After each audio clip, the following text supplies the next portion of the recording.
శ్రీ సచ్చిదానంద సమర్థ సద్గురు సాయి మహారాజ్ కీ జై. 38వ అధ్యాయంలో మనము బాబా గారు వంట చేసి స్వయంగా ఏ విధంగా పెట్టారనేది తెలుసుకున్నామండి. అందులో భాగంగానే ఈ విధంగా బాబా ఫలావు వండుట 1910వ సంవత్సరం వరకు జరుగుతుండేది. పూర్వము చెప్పిన రీతిగా దాసగను బాబా కీర్తిని తన హరికథల ద్వారా బొంబాయి రాష్ట్రంలో వెల్లడి చేశాను. ఆ ప్రాంతము నుండి ప్రజలు తండోపతండములుగా షిరిడీకి వచ్చుచుండిరి.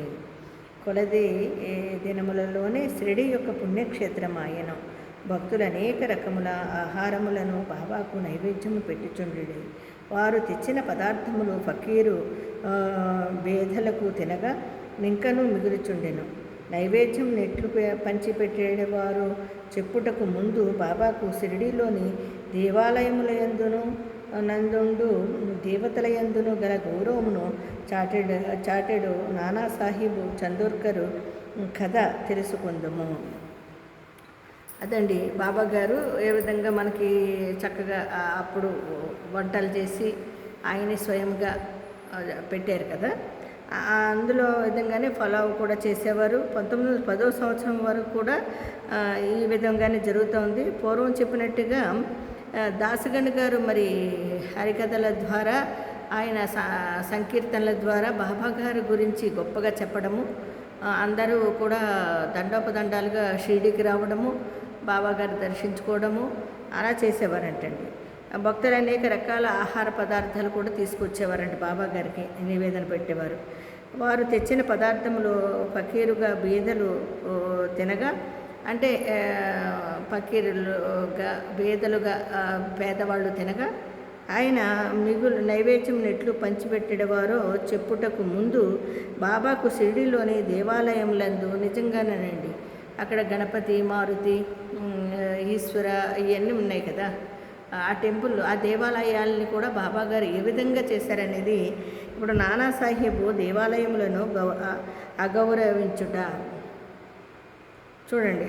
అప్పుడు ఎవరికి తోచినట్లు వారు ఆలోచించి ఊహించి బాబా బ్రాహ్మణుడని కొందరు, మహమ్మదీయుడని కొందరు చెప్పుచుండిరి.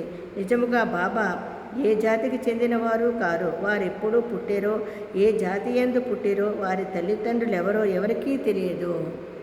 ఇదండి ఇప్పుడు వచ్చిన సమస్య ఏంటంటే, అప్పుడు ఉంది రోగం. భగవంతుని గురించి ఆయన ఎవరికి పుట్టారు ఏంటి, భగవంతుడు అంటే భగవంతుడేనండి. ఇప్పుడు ప్రభు ఉన్నాడండి, యేసు ప్రభు. ఆయన ఏం చేశాడండి, జ్యోతిస్వరూపుడై వెలిశాడు. ఒక కాంతి రూపంలో ఆ తల్లికి పక్కలో పసిబిడ్డలాగా వెలిశాడు. అదే రకంగా భగవంతుడు అనేవారు ఎలా వస్తారండి, ఒక సృష్టి. ఈ సృష్టించిందే ఆయన, ఈ సృష్టికర్త ఆయన అయినప్పుడు భగవంతుడు అంటే భగవంతుడే. ఇంకా అదొక మాయ. ఈ మాయని తొలగించడానికి వచ్చేవాడే భగవంతుడు. అది గుర్తించకుండా ఈయన ఎక్కడి నుంచి వచ్చాడు, ఏం చేశాడు అంటే మనల్ని సంరక్షిస్తూ, మనల్ని కాపాడుతూ, మన బాధల్ని తీరుస్తూ ఈయన రకాలుగా చేస్తున్న ఆయన్ని భగవంతుడే అంటారు కదండి. ఆ విధంగా ఆయన వచ్చాడు. వచ్చినా కూడా ఇలాగే ఆయన ఏ కులానికి చెందినవాడు, ఏ మతానికి చెందినవాడు అని కూడా చేసేవాడు. అయితే వారు మహమ్మదీయులైనచో మసీదులో ఎప్పుడు దున్నినట్లు పెట్టేవారు. ఒకవేళ ఆయన ముస్లిమే అనుకుందాం. ముస్లిం అయితే హిందూ సాంప్రదాయకంలో దుని అంటే అగ్నిహోత్రం, ఎప్పుడు నిత్య అగ్నిహోత్రాన్ని వెలిగించారండి. ఆయన దున్ని వెలిగించారు. మరి అలాగే అచ్చట తులసి బృందావనాన్ని పెట్టారు. తులసి బృందావనాన్ని కూడా పెట్టారు ఆయన. మరి మన హిందూ సాంప్రదాయంలో తులసి బృందావనం ప్రతి ఇంట్లోనే ఉంటుంది, తులసి మాత. అలాగే శంఖములు ఊదుట ఎట్లు ఒప్పుకుందరు, శంఖం ఊదేవారండి. అలాగే గంటలను మ్రోగించేవారు. అలాగే సంగీత వాయిద్యం నెటుల వాయించుదురు. సంగీతాలంటే పాటలు, చక్కగా మంచి మంచి భగవద్గీతలు అవన్నీ వచ్చాయి. హిందువుల మత ప్రకారము షోడశోపాచార పూజలు ఎట్లు జరిపించేవారు. షోడశోపాచార పూజలు కూడా జరిగేవండి. వారు మహమ్మదీయులైనచో వారి చెవులకు కుట్లు రంధ్రములు ఎట్లుండును? మరి హిందూ సాంప్రదాయంలోనే బ్రాహ్మిన్స్ అని కానివ్వండి, వైశాస్ కానివ్వండి, ఇప్పుడు ఇతర జాతుల వాళ్ళు కూడా కుట్టుకుంటున్నారు మగవాళ్ళు చెవులకి. మరి ఆయన ముస్లిం ఆయనతో అలా ఎందుకు చేసుకుంటారండి? చెవులు కూడా ఉండేవి, ఆయన చెవులు కుట్టించుకునేవారు. ఎట్లుండే గ్రామంలోని హిందూ దేవాలయాలన్నిటినీ మరమ్మత్తు చేయించేవారు. మన హిందూ దేవాలయాలన్నిటినీ కూడా ఆయన మరమ్మత్తు చేయించేవారండి. అన్ని దేవాలయాల్లో విగ్రహాలని కాపాడుతూ వాటిని ఏ విధంగా సంరక్షించాలి, ఏ విధంగా చేస్తే పూజనీయమవుతాయని చక్కగా చేయించేవారంటండి. అయితే బాబా హిందూ దేవాలయాలను దేవతలను ఏమాత్రం అగౌరవించినను ఊరుకునేవారు కాదు. అది బాబాగారు ఎవరినైనా సరే అగౌరవంగా చూశారంటే కనుక ఆయనకి ఒప్పేది కదండి. ఒకనాడు నానాసాహెబ్ చందోర్కర్ తన షడ్డకూడగు బినివాల్యాలతో షిరిడీకి వచ్చి ఆ బాబా వద్ద కూర్చుని మాట్లాడుచుండగా నానా మీద బాబా హఠాత్తుగా కోపగించి, నా సహవాసము ఇన్నాళ్ళు చేసి నెట్లా చేసితివి అనేను. నిట్లెలా చేసితివి అనేను. నానాసాహెబ్ మొదట దీనిని గ్రహించలేకపోయాను కనుక అదేమిటో వివరించవలసినదిగా ప్రార్థించాను. కోపర్గాం నుండి షిరిడీకి ఎట్లు వచ్చితివని బాబా అతనిని అడిగాను. నానాసాహెబ్ వెంటనే తన తప్పు గ్రహించెను. సాధారణముగా షిరిడీకి పోవునప్పుడల్లా నానాసాహెబు కోపర్గాంలోని దిగి దత్తదర్శనము చేసుకునేవాడు. కానీ ఈసారి తన బంధువు దత్తభక్తుడు అయినప్పటికీ అతనిని కూడా వెళ్ళనీయక ఆలస్యము అయిపోయినదని చెప్పుచు తిన్నగా షిరిడీకి చేర్చెను. ఇదంతయు బాబాకు తెలియజేయచ్చు. తాను గోదావరిలో స్నానము చేయనప్పుడు ఒక ముళ్ళు పాదములో గుచ్చుకుని తనను చాలా బాధ పెట్టినని చెప్పాను. బాబా అది కొంతవరకు ప్రాయశ్చిత్తమే అనుచు నిక మీదట జాగ్రత్త అని హెచ్చరించెను. అదండి చూడండి. ఇప్పుడు ఆయన ఎప్పుడు నానాసాహెబ్ గారు ఆయన వచ్చేటప్పుడు చక్కగా దత్త దర్శనం చేసుకుని వచ్చేవారంటండి. దత్తాత్రేయ స్వామి దగ్గరికి వెళ్ళి కోపర్గాం నుండి షిరిడీకి ఎట్లు వచ్చితివి బాబాను అతని అడిగాను.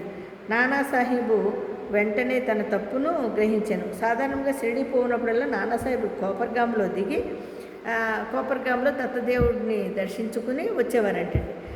అలా కాకుండా ఏం చేశారంటే ఆయన ఆలస్యం అయిపోతుంది షిరిడీకి రావడానికి అని చెప్పి అక్కడ ఆయన దగ్గరికి వెళ్లకుండా డైరెక్ట్గా షిరిడీకి వచ్చేస్తారు. ఇదంతా బాబాకు తెలియదని ఆయన అనుకుంటాడు. కానీ బాబా సర్వాంతర్యామి, ఎక్కడ మనం ఏం చేస్తున్నామో అన్నీ కూడా ఆయనకి తెలుస్తాయండి. నువ్వు అగౌరవపరిచినట్టే కదా. అదండి ఎప్పుడైనా సరే ఆయన ఆంధీ వేలో వచ్చేటప్పుడు ప్రతిసారి వెళ్ళేవాడు, ఈసారి ఎందుకు వెళ్ళలేదు అంటే అగౌరవంగా, అంటే లెక్కలేనితనంగా ఈసారి వెళ్దాంలే అని. అది చాలా తప్పండి. ఇప్పుడు మనకి ఒక కులానికి, ఒక ఇంటికి ఒక రూపాన్ని మనము నిర్మించుకున్నాము.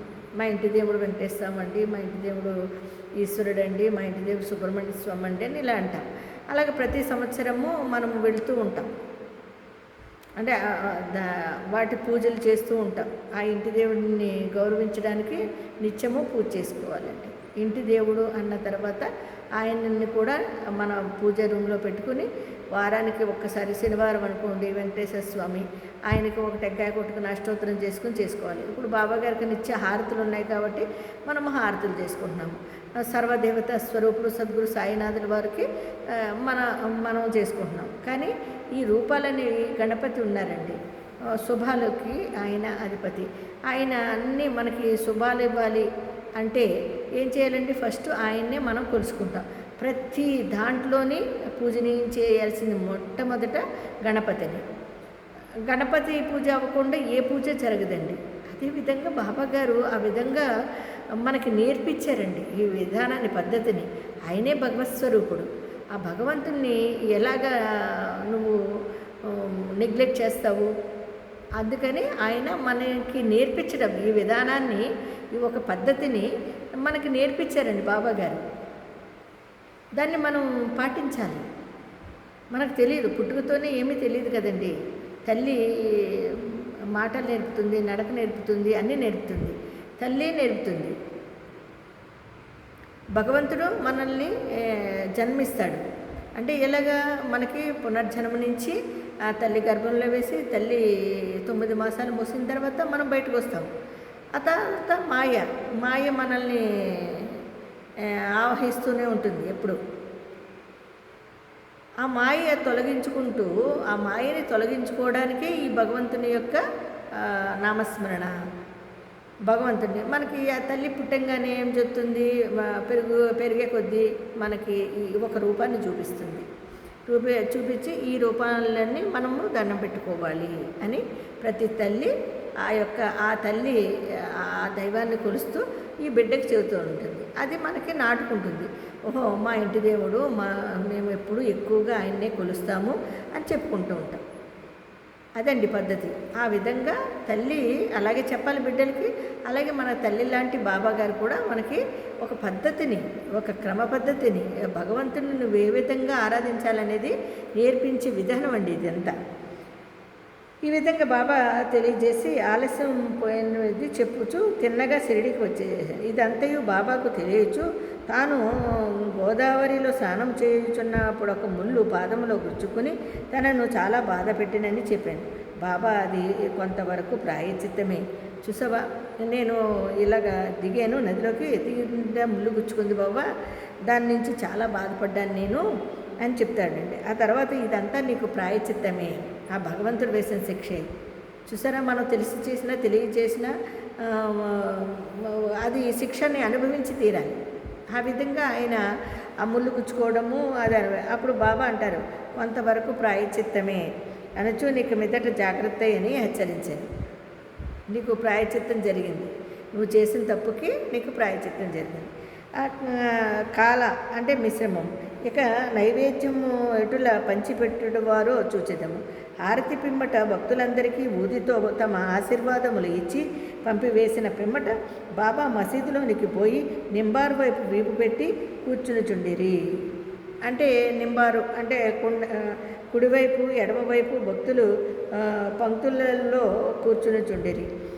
ఇది ఇక్కడ చూడండి, ఇక్కడ నైవేద్యం ఎటులా పంచిపెట్టేడు వారు చూచిదము. హారతి పిమ్మట భక్తులందరికీ ఊదితో తమ ఆశీర్వాదంనిచ్చి పంపివేసిన పిమ్మట బాబా మసీదులోనికి పోయి నింబారు వైపు వీపు పెట్టి కూర్చునిచుండిరి. అంటే కొండకి ఆనించి నింబారు ఆయన భిక్ష ఆటం చేసుకొచ్చినా కూడా అందులో వేస్తే పశుపక్షాదులు కూడా దాన్ని స్వతంత్రంగా తినేవండి. ఆ విధంగా దానికి ఆనించుకుని బాబాగారు కూర్చున్నారంటండి.